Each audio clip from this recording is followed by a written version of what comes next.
ლევან ხაბეიშვილის სახელმწიფო უსაფრთხოების სამსახურის თანამშრომლებმა დღის 4 საათზე ვაჟა-ფშაველას გამზირზე დააკავეს. დინარაძე სადავალებას ჰქონდა. ასრულებს მიამის ბოლოტინი ჰქონდა, აკავებენ იმიტომ რომ თურმე ერთ ადამიანს ხაბეიშვილს შეუძლია ივანიშვილის დამარცხება. ხაბეიშვილს საკუთარი ვერსია აქვს, თუმცა მალევე განიმარტა, რომ ნაციონალური მოძრაობის წევრი ქრთამის სახით მოხელეებისთვის ფულადი თანხების საჯარო დაპირების ბრალდებით დააკავეს. ძალოვანი სისტემის თანამშრომლებს პირდებოდა ქრთამის მიცემას იმ შემთხვევაში, თუ ხელისუფლების წინააღმდეგ გამართულ აქციებზე შინაგან საქმეთა სამინისტროს განსაკუთრებულ დავალებათა დეპარტამენტის თანამშრომლები უარს იტყოდნენ მათზე დაკისრებული მოვალეობების შესრულებაზე. ვინც ასეთ ქმედებას განახორციელებდა, ლევან ხაბეიშვილი საჯაროდ პირდებოდა 200,000 აშშ დოლარის გადახდას. გარდა ამისა, ლევან ხაბეიშვილი 200,000 აშშ დოლარის ქრთამის სახით გადახდას საჯაროდ დაპირდა პოლიციის იმ თანამშრომლებსაც, რომლებიც მიაწვდიდნენ სამსახურებრივ საქმიანობასთან დაკავშირებულ სხვადასხვა სახის ინფორმაციასა და საიდუმლო მასალას.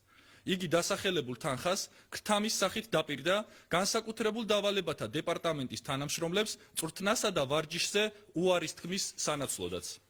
ლევან ხაბეიშვილმა ასევე საჯაროდ განაცხადა, რომ პოლიციელებისათვის დაპირებული თანხის გადახდა მიაჩნია მიზანშეწონილად, რადგან ნებისმიერი მეთოდი უნდა იქნას გამოყენებული ხელისუფლების შესაცვლელად. დაკავებულია ყოფილი გენერალური პროკურორი მურთაზ ზოდელავაც, რომელმაც ხაბეიშვილის ტელეფონით გაქცევა სცადა, რა დროსაც სუსის ანტიკორუფციული სააგენტოს თანამშრომლებს ფიზიკური წინააღმდეგობა გაუწია. ხაბეიშვილმა დაკავებისთანავე მიაწოდა თავისი მობილური ტელეფონი, ზოდელავამ კი აღნიშნული ტელეფონის გადამალვის მიზნით სცადა გაქცევა, რა დროსაც გაუწია ფიზიკური წინააღმდეგობა ანტიკორუფციული სააგენტოს თანამშრომლებს და იძალა ერთ-ერთ მათგანზე. საქართველოს მოქალაქეებს შეგიძლიათ გაიმარჯვოთ. თავი არ დაუხაროთ რუსულ რეჟიმს. მალევე სახელმწიფო უსაფრთხოების სამსახურში ხაბეიშვილისა და ზოდელავას ადვოკატები მივიდნენ. თქვეს, რომ წაყენებული ბრალი აბსურდულია. ხაბეიშვილის უფლებადამცველი საქმეში პოლიტიკურ მოტივს ხედავს. პოლიციას არ უნდა ეძალა უკანონოდ ხალხზე და ამის გულისთვის მომავალი ხელისუფლება მათ ჯილდოთ აღუთქვავდა გარკვეულ დანაპირებს, ხო?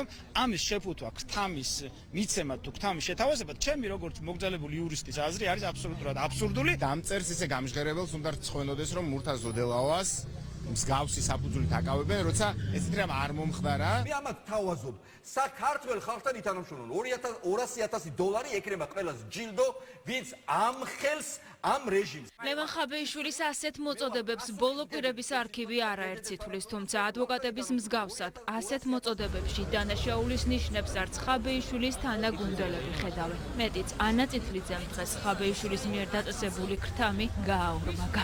გაორმაგებ და 400,000 დოლარს თავაზობთ ნებისმიერ ძალოვანს, რომელიც არ შეასრულებს რეჟიმის დავალებას, ისტერიულად ეშინია ოლიგარქს 4 ოქტომბრის და მშვიდობიანი რევოლუციის. ნაციონალურმა მოძრაობამ მხარდამჭერებს დღეს რევოლუციის თარიღით შეახსენა, ქართულმა ოცნებამ კი ოპონენტებს კანონის პატივისცემა და მის ფარგლებში მოქმედებები ურჩია. ანიტა ყველას კარგად გვახსოვს ეს ზედმეტსახელი. როდესაც პრეტენზია გაქვს, რომ პოლიტიკაში იყო გავიგეთ, რომ აგენტი ხარ, მაგრამ როდესაც ჩემ პრეტენზია გაქვს, რომ როგორც აგენტი ისე იყო და პოლიტიკაში და პოლიტიკოსი ქერქվას, ეგრეთ წოდებული პოლიტიკოსი, კარგად უნდა ხვდებოდე, რომ თითოეულ შენ სიტყვას უნდა უფრთხილდებოდე. ძიმეთყე გაუთენდა ანიტას მრევლს, ჩვენ გვახსოვს როგორ იქადნებოდა ბატონი ხაბეიშვილი, მაგრამ ის დაპატიმრებული არის ნებისმიერი, ვინც ცდილობს, რომ შეულახოს ღირსება, შესთავაზოს ქრთამი ამ ქვეყნის პატრიოტებს, რა თქმა უნდა, კანონის შესაბამისად მკაცრად იქნება პასუხგაცემული. ლევან ხაბეიშვილს ბრალის დამტკიცების შემთხვევაში 4-დან 7 წლამდე პატიმრობა ემუქრება. მურთაზ ზოდელავას კი 2-დან 5 წლამდე ციხეში ჯდომა.